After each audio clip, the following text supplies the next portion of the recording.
Obviously QIB જ subscription હતું, બાકી રિટેલનું પાર્ટિસિપેશન એટલું હતું નહીં.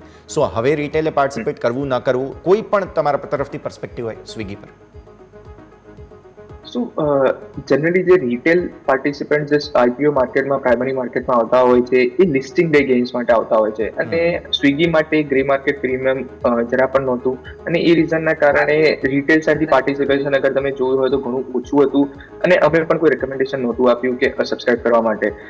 Yes, it's a good thing કે આફ્ટર લિસ્ટિંગ આજે તમને 10-12% જેવા ગેઇન સાથે આજે લિસ્ટ થતો તમને જોવા મળ્યો છે, but it was not there in the grey market. So obviously we did not recommended to subscribe, but as of now હજુ પણ લોસ મેકિંગ કંપની છે, અને કોઈ પણ ફંડામેન્ટલ સાઇડથી હજુ અમારું કોઈ રીઝનિંગ બાય કરવા માટે કે સેલ કરવા માટે કશું જ અમારું રીઝનિંગ છે નહીં, તો એના પર લોંગ ટર્મ માટે આપણા કોઈ કમેન્ટ નહીં છે.